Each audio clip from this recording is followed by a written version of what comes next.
넘겨서요. 창세기 45장 1절에서 8절까지 말씀을 중심으로 오늘 말씀의 제목은 하나님께서 하셨습니다 라는 제목으로 함께 말씀의 은혜를 나누시겠어요.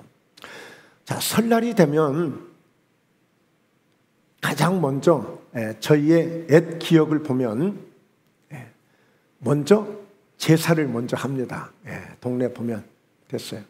자, 제사를 하게 돼 있고요. 그만둬. 자, 제사를 하게 되겠고, 그 다음에는 보통 보면 이제 세배를 다니죠. 세배를. 그리고 형제들을 만나고, 또 친구들을 만나고, 또 동네 어른들, 주민들을 만나면서 즐거운 시간을 보내는 날이 설날이죠.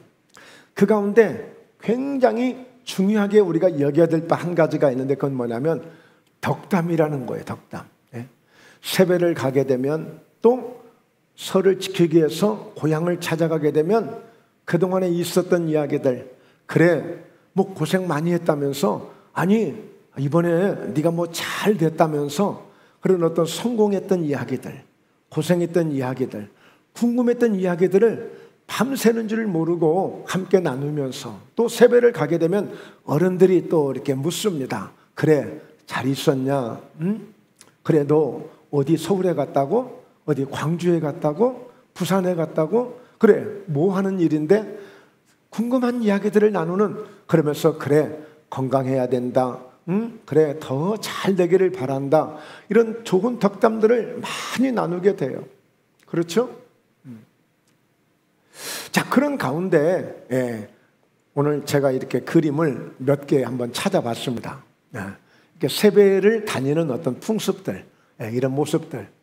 지금은 이렇게 뭐 병풍을 두고 이렇게 뭐 가정 그 내부에 이렇게 그 구조를 이렇게 하시는 분들은 별로 안 계신데, 옛날에는 좀 괜찮은 집들은 이렇게 병풍들을 이렇게 다 이렇게 두고 어르신들이 이렇게 앉아서 세배를 받는 모습들을 이렇게 보게 돼요. 자, 이거 한 60년대 정도, 70년대 정도, 그때 아직 태어나지 않는 그런 우리 젊은 친구들도 있습니다만, 그때 지금 그래도 괜찮게 사는 집 자녀들인가 봐요.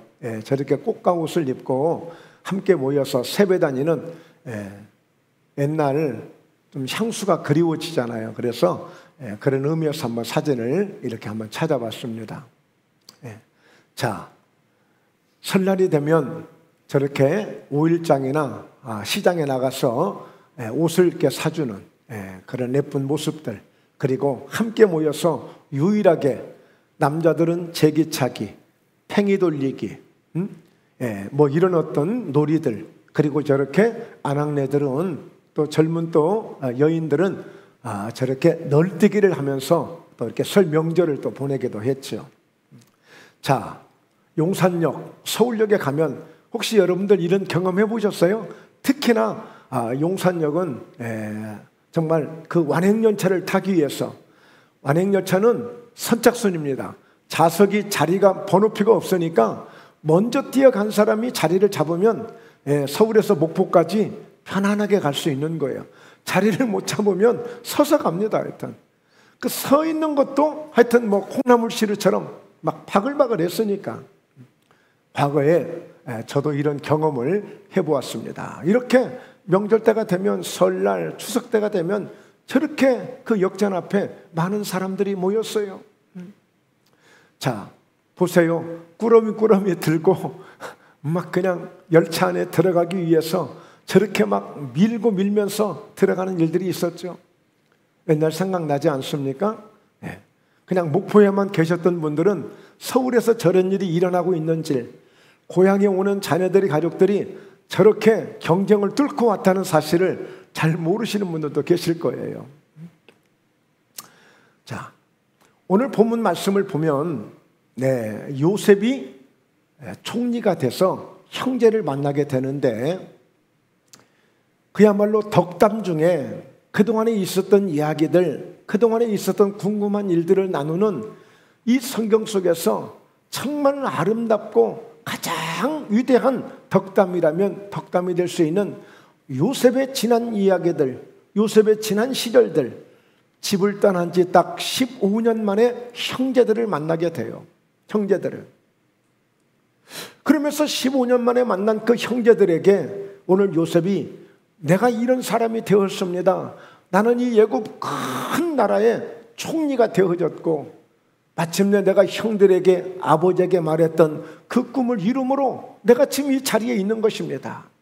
그러나 이 요셉이 내가 어떻게 살아왔는가, 그동안에 어떤 고난을 통해서 여기까지 왔는가를 오늘 이 성경은 잘 소개를 하면서 우리에게 다시 한번 희망을 갖게 하고 꿈을 갖게 하는 그런 복된 은혜의 시간이 되었으면 합니다. 할렐루야.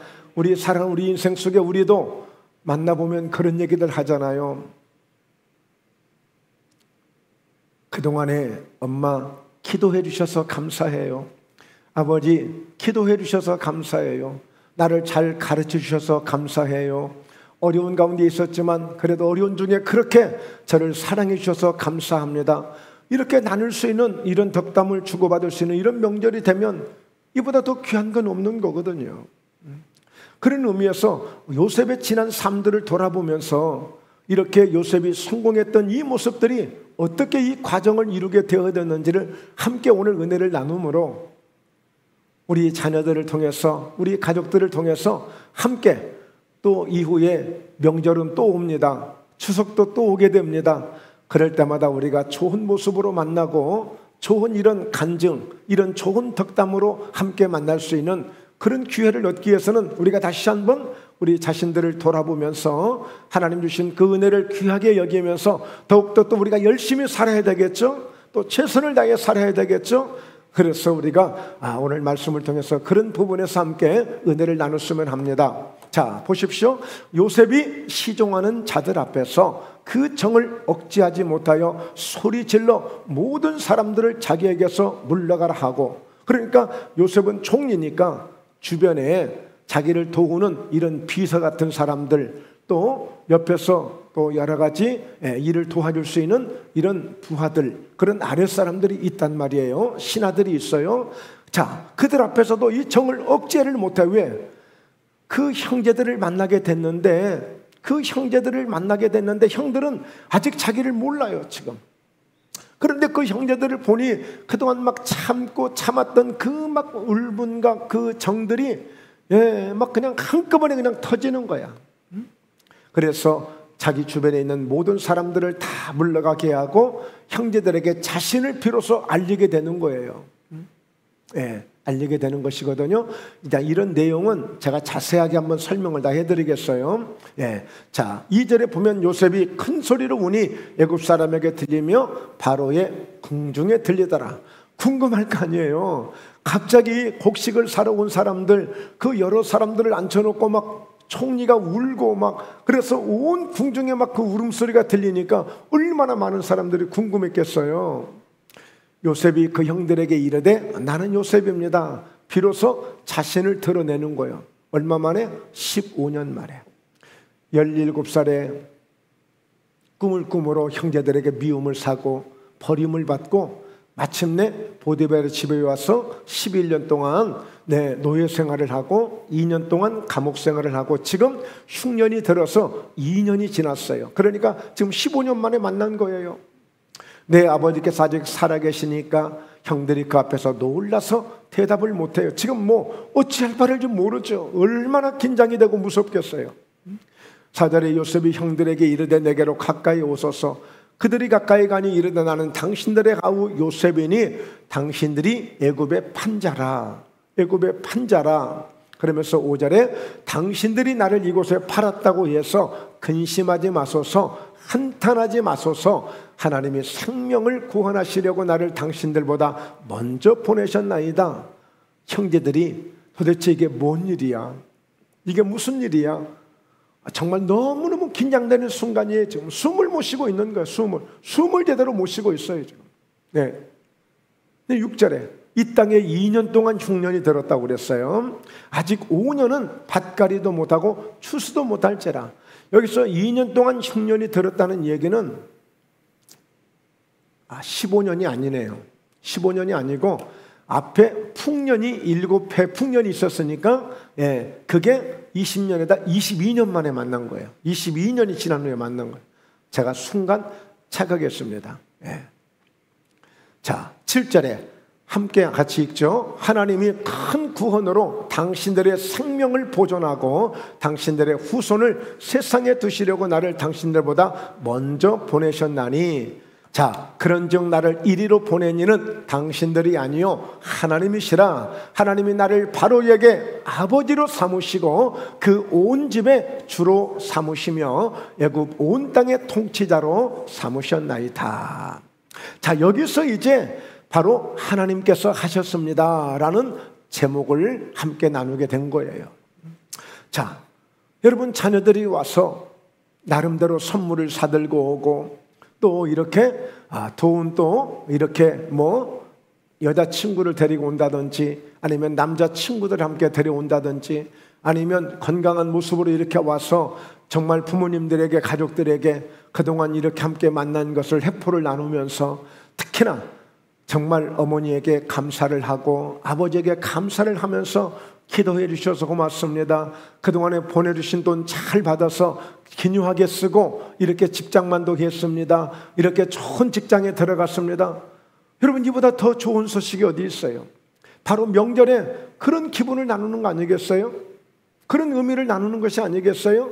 자, 그런데 이렇게 요셉은 22년 만에 만나게 된 이 형제 앞에서 이렇게 내가 총리가 되었습니다. 나는 당신들이 애굽의 판자였습니다. 나는 동생입니다. 그러나 절대 환탄도 마세요. 원망도 마세요. 하나님이 이렇게 하신 것입니다 하면서 이 사랑을, 이 믿음을 나누는 이 광경이 얼마나 멋있냐는 거예요. 그런데 이런 고백을 하기까지는 이게 하루아침에 된 게 아니란 말이에요. 22년이 걸렸는데, 그래서 이미 요셉의 아버지는 요셉은 죽었다고 생각하고 있고 늘 죽은 아들이 가슴에 묻힌다고 했잖아요. 그래서 요셉의 아버지 야곱은 늘 가슴에 묻힌 그 요셉을 생각하면서 자녀들에게 표현도 못하고 어느 때가 되면 늘 울먹이고 늘 가슴앓이하는 그 야곱이었단 말이죠. 그리고 형들은 잊혔을 거예요. 이제 노예로 팔아버렸으니 어디 가서 어떤 노예가 되어져서 어떤 고생을 하다가 어떤 인생을 살고 있는데 전혀 이제 관심도 없는 거예요. 그런데 그렇게 했던 그 요셉이 내 눈앞에서 이게 꿈같은 일이 벌어진 거예요. 꿈같은 일이. 그러나 요셉은 바로 오늘을 기다린 거예요. 자, 그래서 그런 의미에서 왜 기다렸을까요? 그는 다름 아닌 요셉은 꿈을 꾸는 사람이었고 꿈을 갖게 된 사람이었어요. 요셉이 어떤 꿈을 꿨죠? 그는 17세에 어느 날인가 평범했던 하나의 청소년 중에, 그런 아이 중에 한 사람 요셉이었어요.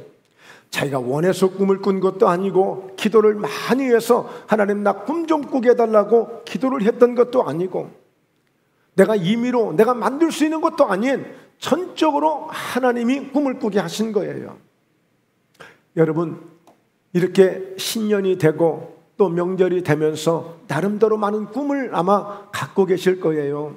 나름대로 계획을 세우셨을 거예요. 또 열심히 이미 지금 시작하고 계실 거예요. 잘 감당하고 계실 거예요.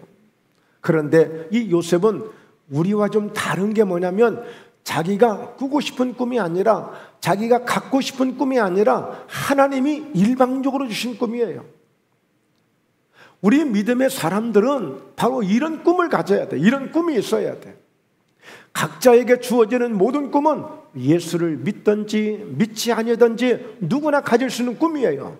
그러나 정말 우리가 한평생 사는 동안 어느 때가 됐을 때에 하나님이 나에게도 꿈을 주시는, 일명 바로 비전을 갖게 되는 그런 믿음의 사람, 비전의 사람이 될 수 있는, 꿈의 사람이 될 수 있는 그런 꿈을 가져야 됩니다. 금년에 바로 그런 은혜를, 그런 꿈을 가지셨으면 해요. 이미 그런 하나님 주시는 꿈을 갖고 열심히 하나님을 예배하고 하나님을 찬송하고 나아가시는 분들이 많이 계시리라 믿지만, 그러나 아직 그런 꿈을 갖지 못했다면 하나님 저에게도 그런 꿈을 갖게 해주세요. 하나님의 영광을 위해서 살아갈 수 있는 멋진 그런 하나님 내게 주실 비전을 내게도 허락해 주셔서 그저 일반적인 사람이나 그렇게 똑같이 사는 삶이 아니라 뭔가 나 예수 믿는 사람으로서, 나도 하나님을 섬기는 사람으로서 무엇인가 하나님의 영광을 나타낼 수 있는 그런 비전을 품게 하시고 그런 꿈을 가질 수 있도록 내게 역사해 주옵소서. 이런 믿음을 가지셔야 돼요. 자, 어떤 꿈을 꿨을까요? 요셉이요? 요셉이 그들에게 이르되 청하건대 내가 꾼 꿈을 들으시오. 요셉이 꿈을 꾼 거예요. 근데 보니까 꿈이 너무너무 좋은 거예요. 너무 좋아요. 이거를 혼자만 가지고 있기에는 너무 아쉬운 거야. 자랑하고 싶었어요. 알리고 싶었어요. 그러니 형들, 내가 좀 꿈을 꿨는데 내가 꾼 꿈 좀 한번 들어보세요. 그러면서 7절에 우리가 밭에서 곡식단을 묶더니 내 단은 일어서고 당신들의 단은 내 단을 둘러서서 절하더이다. 지금 위에 형들이 10명 있어요. 10명이. 그런데 그 형들의 그 단이 꿈을 꿨는데 밭에 있는 볕단들이 이렇게 곡식단이 딱 묶더니 갑자기 자기 단은 딱 일어서고, 형들의 그 곡식단은, 당신들의 단은 전부 내 단을 둘러서서 절을 하고 있는 거예요. 너무 신기한 거야. 그런데 아무리 생각해봐도 꿈을 해석할 줄 모르고 해몽할 줄 모르는 그런 사람이라 할지라도 이 꿈이 나빠 보이지 않아.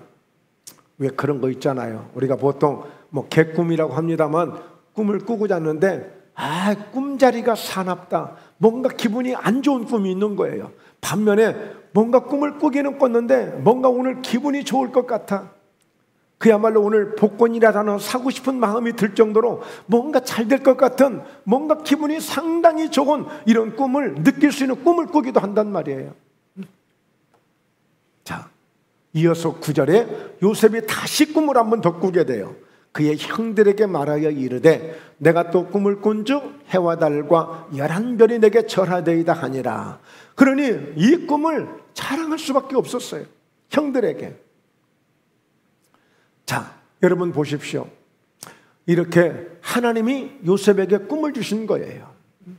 그러면서 이 요셉은 그의 인생이 완전히 바뀌게 됩니다. 평범하게 살아왔던 그 요셉의 인생이 이 꿈을 통해서 완전히 생각이 달라지고 삶이 달라지고 인생이 달라지는 그런 경험을 하게 돼요. 어느 날인가 들판에서 양을 치고 있는 다윗 어린 소년에게 갑자기 그를 불러들였어요. 와서 보니까 사무엘이라는 선지자가 기름불병에 기름을 담고 준비하고 있는데 그가 오더니 머리에 그냥 기름을 붓는 거예요. 그때 하나님의 영, 여호와의 영에 크게 감동이 되는데 그 순간 그날부터 그의 인생이 완전히 달라지는 놀라운 역사가 벌어집니다. 다윗은 더 이상 들판으로 양을 치러 가지 않습니다. 가서 왕을 만나는 곳으로 완전히 바뀌게 되더니 그는 왕의 길을 가게 되는 거예요.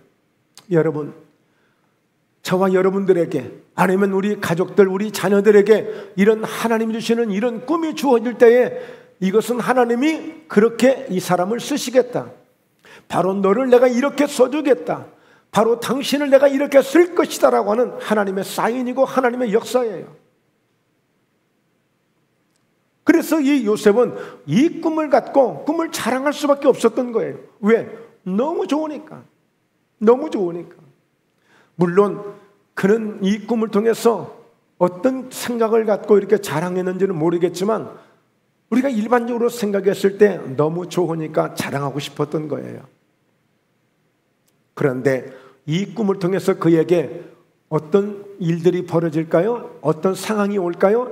당장에 이렇게 좋은 일이 생길까요? 당장에 이렇게 정말 내가 꿈을 꾸고 이렇게 좋아하는 만큼 그런 좋은 일이 올까요? 그렇지 않을 수도 있다는 거예요. 내가 좋은 꿈을 꿨으니 오늘 좋은 일이 있을 수도 있지만 이 좋은 꿈을 꾼 것 때문에 내 인생이 꼬여지는, 정말 그래서 사람들은 그러죠. 야야야, 꿈은 정반대로 된대, 정반대로 된대. 정말 정반대로 되는 일이 벌어지고 말아요.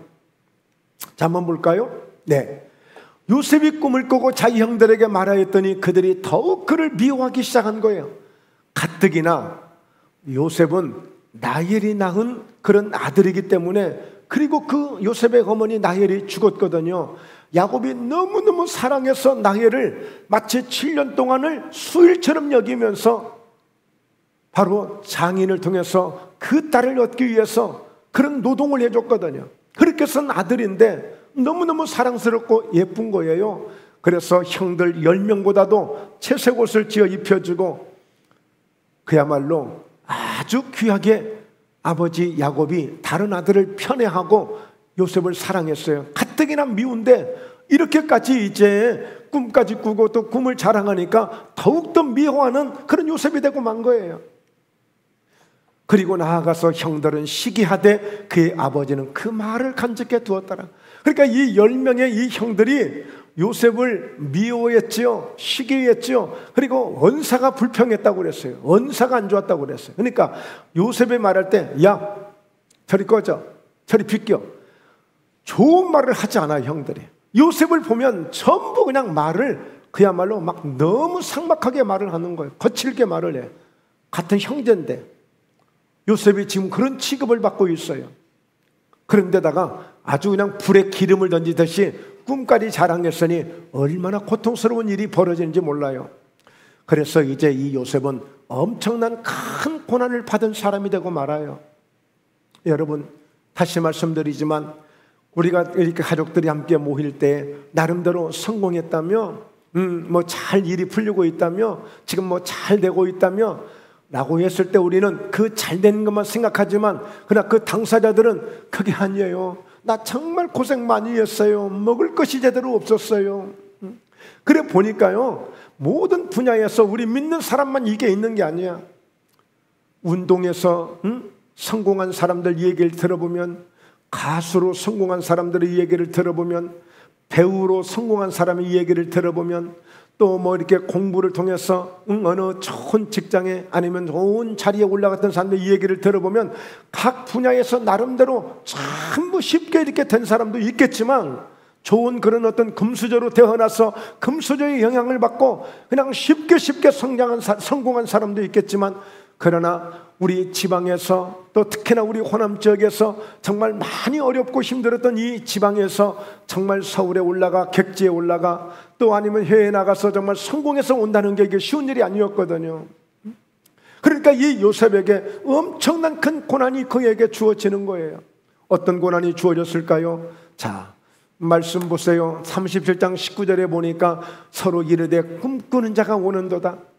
아버지가 요셉에게 심부름을 보냈어요. 형들이 멀리 저 들판에 나가 있으니 가서 좀 간식 좀 갖다 주고 형들이 가서 잘 있는지 가서 좀 보고 좀 오라. 아버지가 심부름을 보냈어요. 그런데 그 찰나에 형들은 야, 꿈꾸는 자가 온다, 야, 동생이 오네, 요셉이 오네, 뭐 먹을 걸 가져오나, 간식을 가져오나, 여기에 관심이 있는 게 아니라 야, 재수 없는 아주 기분 나쁜 그런 저 꿈쟁이가 온다, 이렇게 지금 고백하고 있는 거예요. 그러면서 자, 그를 죽이자, 그리고 한 구덩이에 던져버리고 우리가 말하기를 악한 짐승이 그를 잡아먹었다 하자 그의 꿈이 어떻게 되는지를 우리가 볼 것이니라 하는지라. 요셉이 지금 꿈을 꿨잖아요. 10단이 자기단을 향해서 절을 하고 해와 달과 11별이 자기를 향해서 절을 하고 바로 이런 꿈을 자랑했는데, 야, 죽여서 저 웅덩이에 던져버리고 정말 꿈이 이루어지는지 우리 한번 구경해보자. 같은 형제인데 지금 이러고 있는 거예요. 정말 이런 엄청난 억울한 이런 고난을 겪기 시작합니다. 그러면서 24절에 그를 잡아 구덩이에 던지니 그 구덩이는 빈 것이라 그 속에 물이 없었더라. 천만 다행이죠. 물이 없기를 다행이죠. 이렇게 이런 과정을 거치면서 마침내 그 형제들이 야, 그냥 이렇게 죽이는 것보다는 마침 그때 상인들이 지나가니까 차라리 팔아 넘기자. 그때 미디안 사람 상인들이 지나가고 있는데 형들이 요셉을 구덩이에서 끌어올리고 은 20의 그를 이스마엘 사람들에게 팔매 그 상인들이 요셉을 데리고 애굽으로 갔더라. 그러니까 여러분, 지금은 정말 좋은 시대예요. 네? 사람을 어떻게 그 노예로 팔 수 있습니까? 요즘에는 큰 회사 회장들, 사장들도 직원들을 함부로 못 대요. 갑질했다가는 그냥 문자에다가 또 인터넷에 또 SNS에 올려가지고 그 회사가 망할 수도 있어요. 자, 그런데 마침 그때 상인이 지나갔어요. 그런데 이 요셉이 은 20에 팔렸습니다. 여러분, 예수님도 은 30냥에 팔리신 걸 알죠? 이때 20세 미만은 20냥, 20세 이후는 30냥이에요. 이게 노예 매매값이에요. 그런데 이 세겔은 어느 정도의 구분이냐면 1데나리온. 여러분, 그 강도를 만난 그 사람 가운데 사마리아 사람이 2데나리온을 주면서 이 사람을 돌봐달라고 여관 주막 주인에게 맡겼죠. 바로 1데나리온은 보통 근로자, 노동자들의 하루의 품삯인데 1세겔은 바로 4데나리온이에요. 그러니까 20세겔이니까 80데나리온 정도 된다는 거예요. 그러면 우리 돈으로 따지면 800만이 될 수도 있고 일당이 20만 원이면 1600만 원이에요. 지금 그 돈을 주고 지금 요셉을 노예로 이거를 파는 거예요. 그러니까 형들이 그 돈이 생겨요. 공돈이 생긴 거야. 그러니까 너무 좋은 거야. 그래서 그 요셉을 인신매매를 한 거예요. 여러분, 있을 수 있습니까? 사람과 사람을 해도 안 되는데 더군다나 내 생태 같은 내 형제를 이렇게 팔았어. 그리고 아버지에게는 악한 짐승에게 물려서 죽어서 이 옷밖에 남긴 것이 없다고 하면서 염소피를 뿌려서 마치 요셉이 피를 흘린 것처럼 이렇게 아버지에게 보고를 했거든요. 그러니 이 형제들이 아주 악한 행동을 한 거죠. 자, 39장 1절에 보니까 요셉이 이끌려 애굽까지 갔는데 바로의 신하 신의 대장 애굽 사람 보디발이 거리로 데려간 이스마엘 사람의 손에서 요셉을 사니라. 보디발이 요셉을 사서 보디발 집에 요셉이 노예로 팔려간 것입니다. 자, 그리고 이어서 20절에 보니까 요셉의 주인이 누구예요? 보디발이 그를 잡아서 옥에 가두게 됐는데 바로 이 보디발의 아내가 요셉만 보면 자꾸만 스토킹을 하는 거예요. 스토킹. 요셉아, 나하고 놀자. 나랑 함께 놀자. 내가 너 정말 너무너무 좋아해. 아니, 보디발의 아내가, 장관의 아내가 그 소년 이 요셉을 자꾸만 스토킹을 하는 거예요. 그래서 요셉이 자꾸 거부하고 그러니까 오히려 그 보디발의 아내가 둘러씌워서 나를 겁탈한다고 하고 둘러씌워서 남편에게 이 얘기, 남편이 그냥 한 방에 그냥 감옥으로 끌고 가서 감옥에 집어넣는 거예요. 여러분, 요셉이 지금 이런 과정을 지금 거치고 있는 것입니다. 오늘 여러분의 아들들, 여러분의 딸들이, 여러분의 형제들이 객지에 나가서, 타지에 나가서 지금 이런 고생을 하면서 뭔가 성공을 위해서 오늘 또 힘쓰고 애쓰고 일하고 있는 줄도 모른단 말이에요. 그렇게 해서 그들이 고향에 돌아와 정말 그때에 성공한 것을 가지고 어머니 감사해요, 아버지 감사해요, 내가 힘들고 어려울 때 나를 이렇게 사랑해 주셨고 나를 이렇게 붙잡아 주신 것을 너무너무 감사해요. 좋은 부모님 만난 것이 너무 감사하고.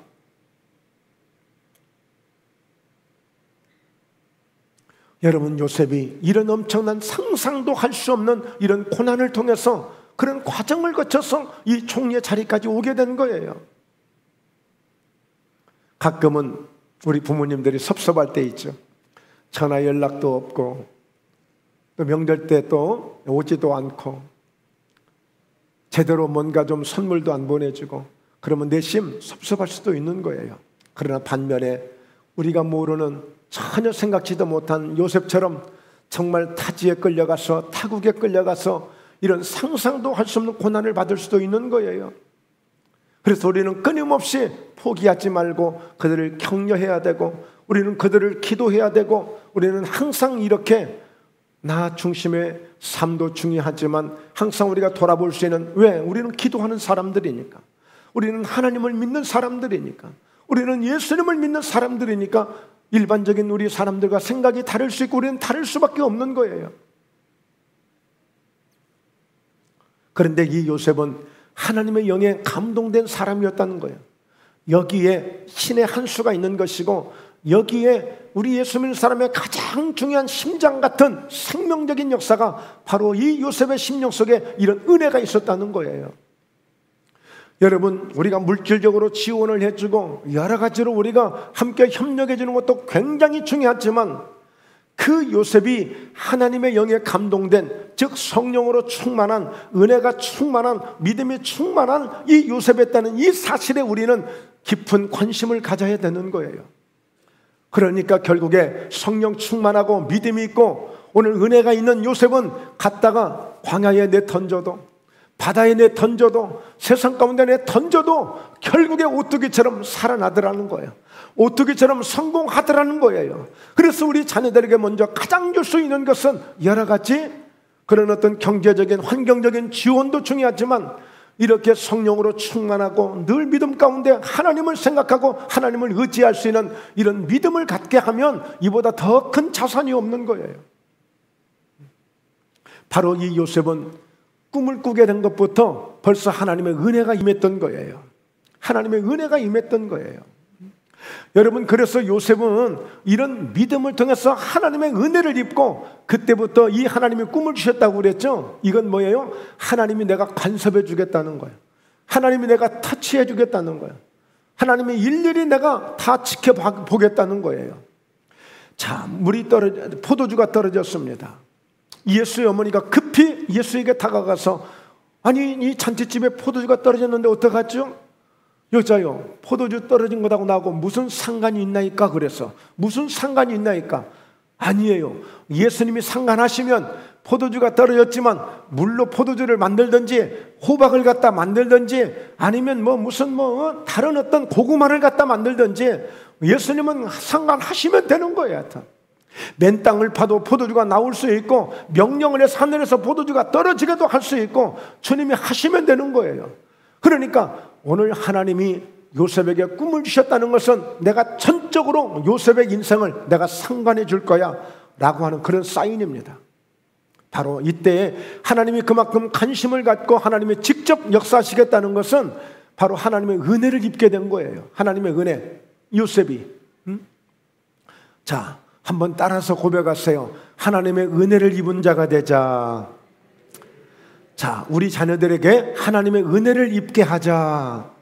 네, 하나님의 은혜를 입게 해야 돼요. 그러니까 요셉은 노예로 팔려갔지만 오히려 바로에게 보디발에게, 이야, 저 친구 정말 하나님이 함께하네. 그러면서 그 집이 형통해지고 그 집이 복을 받아요. 감옥에 갔는데도 요셉이 하나님의 은혜를 입고 전옥에게 은혜를 받아요. 그래서 결국에 요셉에게 뭐가 주어져요? 꿈이라는 하늘의 열쇠가 주어져요. 하늘의 열쇠, 천국 열쇠가 주어져요. 보디발이 집에 갔더니 보디발이 바로 이 요셉에게 집안에 있는 모든 열쇠를, 살림 전반을, 열쇠를 다 요셉에게 맡겨줘요. 네 알아서 다 해. 네가 알아서 다 해. 아니, 심지어는 감옥에 갔더니 감옥을 책임진 사람이, 교도소장이 요셉에게 모든 열쇠를, 죄인이야. 그런데 요셉에게 다 열쇠를 맡겨주는 거예요. 열쇠를. 여러분, 우리 자녀들이, 우리 가족들이, 우리 지인들이, 사랑하는 목포회담교 우리 성도님들이 어디를 가든지 이렇게 열쇠를 부여받는, 모든 전권을 이임받는, 이런 하나님의 축복을 약속받는 이런 주인공이 되시길 주의 이름으로 축원합니다. 이런 축복이 어디 있습니까? 이런 축복이 어디 있어요? 저도 서울에서 직장생활 해보았습니다. 제 개인 사업도 해보았습니다. 네. 이런 열쇠를 부여받을 수 있는 이런 축복이 어디 있느냐고요. 하나님의 은혜를 주시니까, 하나님의 은혜를 주시니까 이게 가능한 거예요. 그러니까 그는 하나님의 영에 감동된 사람, 하나님의 영에 감동되었다는 것은 하나님과 직통하는 사람이에요. 하나님과 주고받을 수 있는 사람이에요. 바로 이게 성령 충만한 믿음을 가진 자예요. 여러분, 우리가 그냥 교회만 왔다 갔다 하는 그런 믿음도 정말 고맙고 감사한 믿음이죠. 그러나 더 깊이 들어가서 하나님의 영에 감동된, 하나님의 은혜가 항상 머무르고 있는 바울이 고백했던 것처럼 그리스도의 능력이 내게 머물게 하려 함이라. 항상 그리스도의 능력이 머물게 함으로 그는 능력 있는 사역을 이루게 되므로 그가 손을 얹을 때 성령 충만한 역사가 있고, 안수할 때에 놀라운 역사가 있고, 말씀을 전할 때에 기적이 나타나는 그런 역사가 있었던 거예요. 하나님의 영에 감동된 사람. 그래서 그는 꿈을 꾸어도 그 꿈이 어떤 의미인지를 알고 바로가 그의 신하들에게 이르되, 이와 같이 하나님의 영에 감동된 사람을 우리가 어찌 찾을 수 있으랴 하고, 물론 이 요셉이 이런 과정을 거치면서 마침내 바로 왕에게 서게 되어지는데 바로가 꿈을 꾸고 해석을 못하는 거예요. 근데 그 꿈을 해석을 기가 막히게 해줍니다. 39절에 요셉에게 이르되 하나님이 이 모든 것을 내게 보이셨으니 너와 같이 명철하고 지혜 있는 자가 없도다. 여러분, 이 요셉 시대 때 이 바로 왕은요 정말 깨어있는 사람이야. 깨어있는 사람. 요셉을 정말 믿음으로 잘 본 거예요. 그래서 요셉을 다 세웠습니다.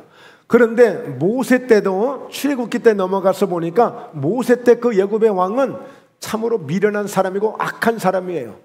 모세같이 훌륭한 사람이 왔으면 모세를 통해서 애굽을 축복해달라고 해야 될 참인데 모세를 비판하고 모세를 쫓아내고 모세를 아주 말을 듣지 않았어요. 그래서 10가지의 재앙을 입는 나라에 큰 손해를 끼치고 애굽 나라의 전역에 모든 고통을 주게 만들고 마침내는 자기 장자도 죽고 애굽에 있는 모든 장자도 죽게 만드는 그런 바로 왕이었어요.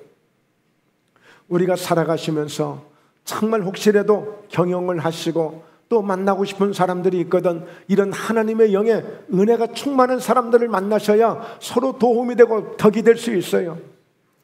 여러분, 요셉 같은 직원을 하나 쓰게 되면, 요셉 같은 국회의원이 하나 되게 되면, 요셉 같은 총리가 하나 세워지면 우리 대한민국은 아무리 원수마귀가 잘못되라고 해도 잘못될 수가 없는 나라가 돼요.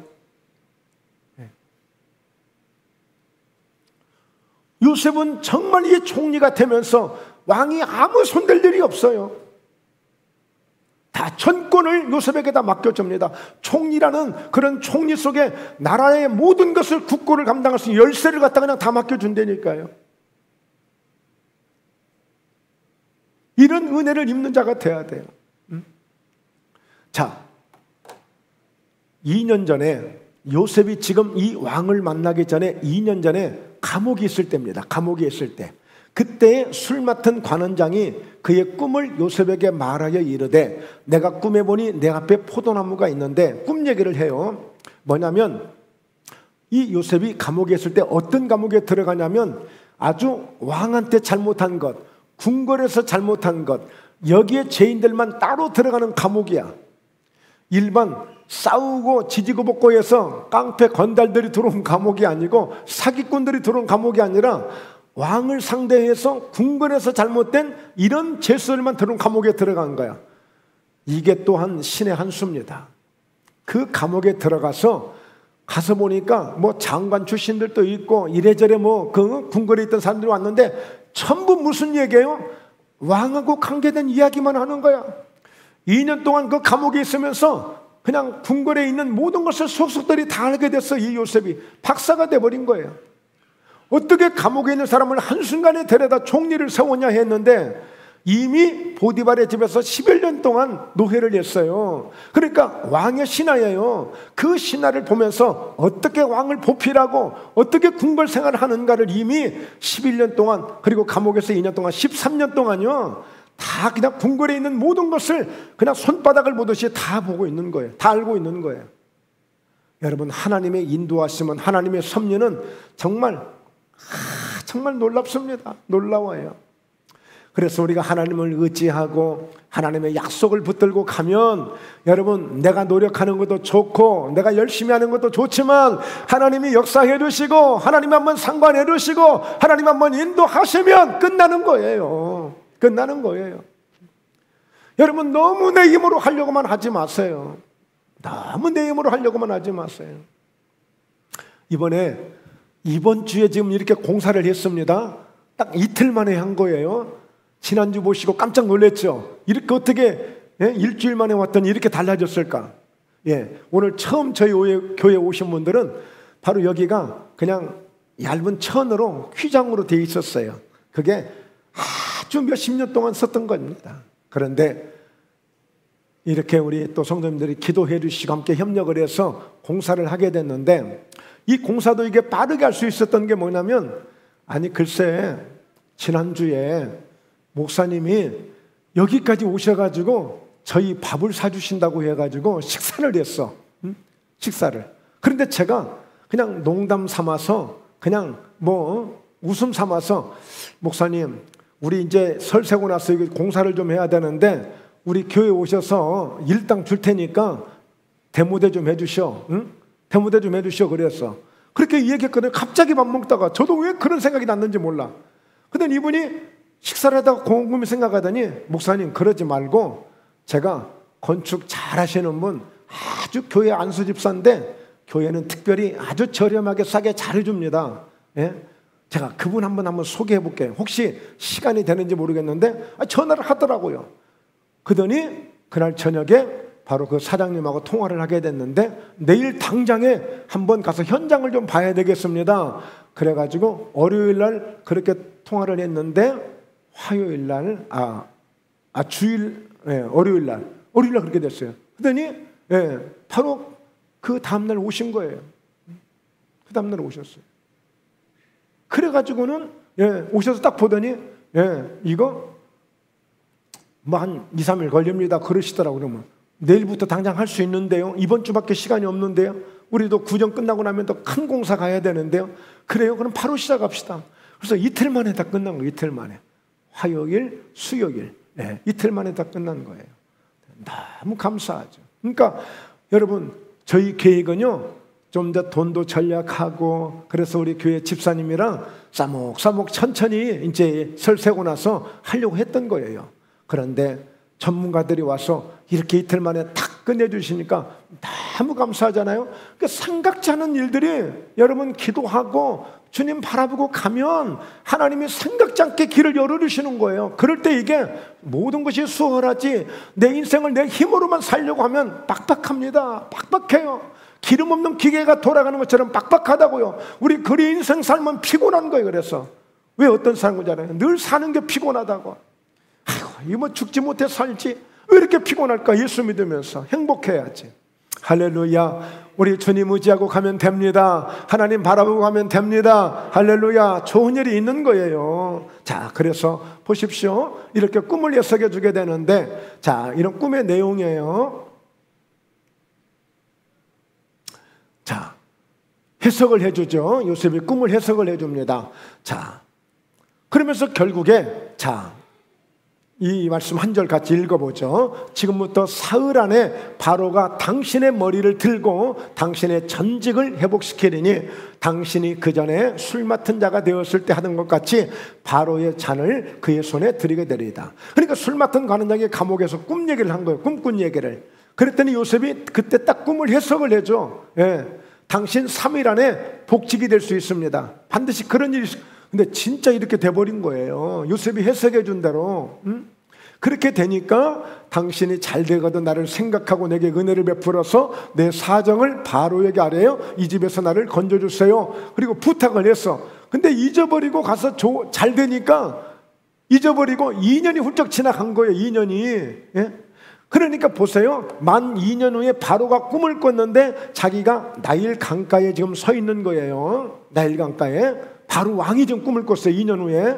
자, 그런데 보니 아름답고 살찐 암소가 강가에 올라와 갈밭에서 뜯어먹고 또 그대 흉하고 파리한 다른 7 암소가 나일 강가에서 올라와 그 소와 함께 나일 강가에 서 있더니 그 흉하고 파리한 소가 아름답고 살찐 7 소를 먹은지라 바로가 곧 깨었다가 다시 잠이 들어 꿈을 꾸니 한 줄기 무성하고 충실한 7이 나오니 이삭이 나오니 그 후에 또 가늘고 동풍에 마른 7 이삭이 나오더니 그 가는 7 이삭이 무성하고 충실한 7 이삭을 삼킨지라 바로가 깬 즉 꿈이라. 자, 이때 아침에 그의 마음이 변밀하여 사람을 보내요 애굽의 점술가와 현인들을 모두 불러 그들에게 그의 꿈을 말하였으나 그것을 바로에게 해석하는 자가 없었더라. 왕이 꿈을 꿨는데 뭐 점술가 현인들 뭐 난다 긴다 하는 모든 사람들이 왔는데 왕의 꿈을 해석을 못하는 거예요. 무슨 꿈인지.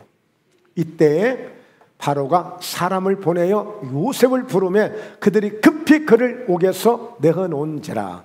요셉이 곧 수염을 깎고 그의 옷을 갈아입고 바로에게 들어가니 즉 요셉이 그 술 맡은 관원장이 그때 딱 생각이 난 거예요. 왕이시여, 내가 지난 2년 전에 감옥에 있을 때에 요셉이라는 그 청년이 감옥에 있는데 내 꿈을 해석해 주는데 다 그대로 바로 3일 후에 이렇게 꿈이 이렇게 그대로 이루어져서 제가 지금 이렇게 왕을 섬기고 있습니다. 그랬더니 빨리 가서 요셉을 데려오라 한 거예요. 그래서 급히 그를 옥에서 내놓은지라 수염을 깎고 그의 옷을 갈아입고 바로에게 들어가게 되니 바로가 요셉에게 이르되 내가 한 꿈을 꾸었으나 그것을 해석하는 자가 없더니 들은즉 너는 꿈을 들으면 능히 잘 푼다면서 이렇게 왕이 묻습니다. 이때 요셉이 대답하죠. 자, 넘겨보자. 자, 됐습니다. 결국에 이 요셉이 이 꿈을 해석하는 것은 제가 아니고 하나님께서 알게 하시는 겁니다 하면서 이 꿈을 해석해 주게 된 거예요. 그러니까 이 꿈의 내용이 결국에 뭐냐면 앞으로 7년 후 풍년이 옵니다. 7년 풍년이 와요. 그런데 이 풍년이 오게 되면 이때에 많은 성마다 창고를 지어서 5분의 1씩을 거두어서 저장을 해 두십시오. 왜냐하면 7년 풍년이 지나고 나면 7년 흉년이 오게 되는데 이때에 이 흉년이 얼마나 심하던지 풍년이 있었나 라고 기억조차 나지 않을 정도로 그렇게 아주 힘든 그런 흉년이 오게 될 테니까 만번의 준비를 다 하십시오. 그리고 즉 지혜롭고 명철한 사람 이런 지도자를 세워서 이렇게 잘 관리를 하십시오.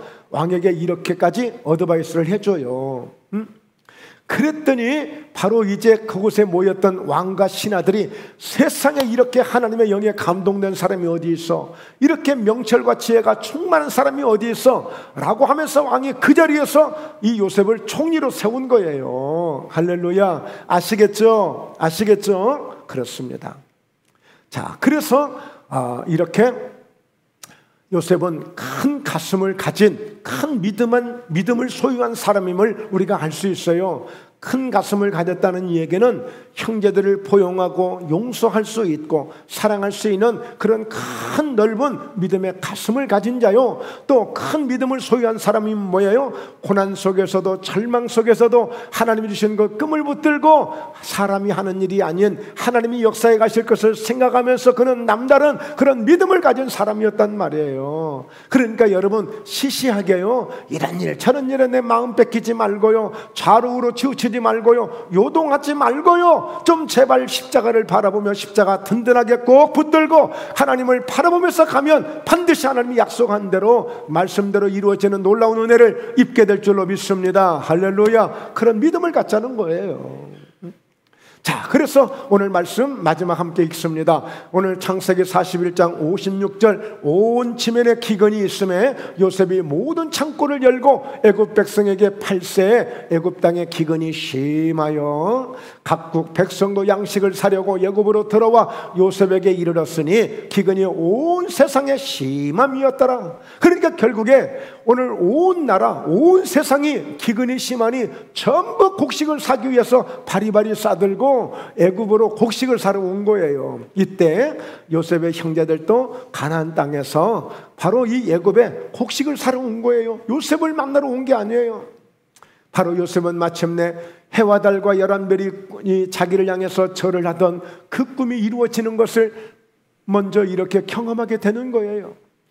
하나님 주신 그 꿈대로 하나님 주신 그 계획대로 모든 일이 이루어졌음을 함께 고백하면서 당신들이 나를 이리로 보낸 것이 아닙니다. 하나님이 미리 당신들보다 나를 먼저 보내셨고 이렇게 한 모든 일들은 하나님이 이렇게 역사하신 것입니다. 할렐루야. 이렇게 고백하게 된 거예요. 우리 사랑하는 성도 여러분, 정말 금년 한 해 동안 우리 사는 인생 속에 정말 내 인생에서도 하나님이 나를 이렇게 세워주셨습니다. 하나님이 나를 이렇게 인도해 주셨습니다. 우리 자녀들 또한 우리 부모님에게 엄마에게 아빠에게 기도해 주셔서 감사해요. 하나님이 이렇게 해주셨습니다. 함께 고백할 수 있는 이런 믿음의 유산을 남길 수 있는 우리 모두가 되어야 되지 않겠습니까? 이번 명제를 통해서 우리는 다시 한번 이 말씀의 은혜를 잘 붙들고 한 해 동안 또 열심히 우리가 살아가게 될 터인데 함께 우리 모두 또 연말에 또 다가오는 내년 또 이 설날에 함께 모여서 야, 정말 올 한 해 동안 열심히 했더니 좀 고생도 했지만 또 수고도 좀 했지만 하나님이 이렇게 은혜를 주셨다, 이렇게 복을 주셨다, 함께 나눌 수 있는 이런 역사가 있기를 주의 이름으로 축원합니다. 할렐루야. 그래서 내내 멀리 있는 자녀들, 멀리 있는 가족들 항상 주고받는 소식 속에 이렇게 좋은 소식들이 있으며 함께 이와 같이 이런 아름다운 고백을 나눌 수 있는 이런 멋진 이런 모습, 너무너무 좋은 모습 아니겠습니까? 지난날들의 그 고생들이 오늘 말씀드렸잖아요. 풍년이 기억이 되지 않을 정도로 흉년이 삼킬 것이다 했는데 우리는 지난날들의 그 고생과 힘든 것들이 다 기억나지 않을 정도로 하나님이 기쁨을 주고 우리에게 평안을 주고 행복을 준다면 더 이상 바랄 게 없는 거예요. 이런 축복, 이런 은혜가 우리가 하나님을 바라보므로 함께 멋진 하나님이 하셨습니다. 내게도 역사하셨습니다. 이 요셉의 고백이 나의 고백이 되고 우리의 간증이 될 수 있는, 나의 간증이 될 수 있는 이런 믿음이 되시길 주의 이름으로 축원합니다. 주의 이름으로 축원합니다. 함께 기도합니다. 살아계신 아버지 하나님, 귀한 이와 같이 하나님이 하신 일들을 함께 나누게 되었습니다. 이번 2024년도 이 명절 설날에 우리에게 주시는 이 말씀의 메시지는 각자 우리 모두에게 주시는 말씀이요, 목포에 담겨 주시는 말씀이요, 이 말씀의 은혜를 나눌 수 있는 모든 주의 심령들에게 주시는 축복의 말씀인 것을 감사합니다. 그래서 우리 모두 사랑하는 우리의 인생 속에 요셉같이 하나님만을 바라보고 하나님만을 의지하면서 나아갈 때에 하나님의 은혜를 입은 자가 되어지고 하나님의 형통함을 입은 자가 되어진 것처럼 저희에게도 우리의 모든 삶 가운데 우리 인생 가운데도 이런 은혜가, 이런 축복이 항상 넘쳐날 수 있도록 역사해 주심을 믿습니다.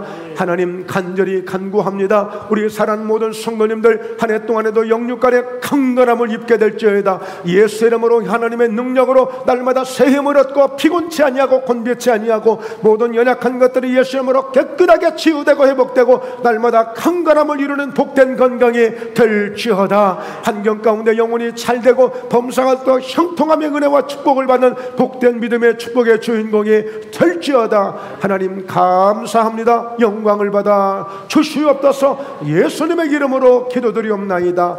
아멘.